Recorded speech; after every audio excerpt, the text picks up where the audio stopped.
தமது ஆட்சியில் கிராமங்களின் செயற்பாடுகள் சிறந்த முறையில் முன்னெடுக்கப்படும் என அனைத்து கட்சிகளும் தேர்தல் மேடைகளில் வீர முழக்கமிட்டனர். எனினும் கடந்த காலங்களில் ஆட்சி மாறிய போதிலும் காட்சி மாறவில்லை. கிராமத்துக்கு நடந்தது என்ன? திருகோணமலை கிண்ணியா பிரதேச செயலகத்திற்குட்பட்ட உப்பாறு பகுதியில் நிர்மாணிக்கப்பட்ட பல்கலைக்கழக கல்லூரியே இது. 2019 அக்டோபர் 24 தொழில் அபிவிருத்தி அமைச்சினால் இந்த கட்டட நிர்மாணப் பணிகள் ஆரம்பிக்கப்பட்டன.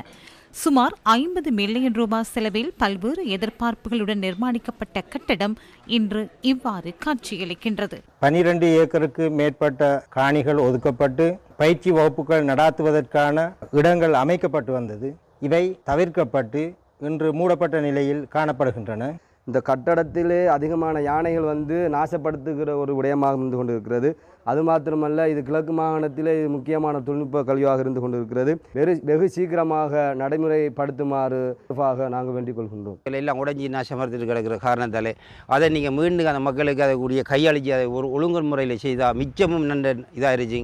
பாரிய அபிவிருத்தி திட்டங்கள் ஊடாக ஏற்பட்ட வீண் விரயங்கள் தொடர்பில் அதிகம் பேசப்பட்டாலும் பிரதேச ரீதியில் முன்னெடுக்கப்பட்டு கைவிடப்பட்ட திட்டங்கள் தொடர்பில் போதிய கவனம் செலுத்தப்பட்டதா என்பது கேள்விக்குறியே. உரிய திட்டமிடலின்றி நிர்மாணிக்கப்பட்ட கட்டடங்கள் பொறுப்பு வாய்ந்தவர்களின் அசமந்த போக்கினால் மக்களின் வரிப்பணமே இறுதியில் வீண் விரயமாகின்றது. கட்டடங்கள் பூரணப்படுத்தப்படாமல் பற்றைக்காடாக காட்சியளிப்பதற்கு பதில் கூறப்போவது யார்? கிராமத்துக்கு நடந்தது என்ன?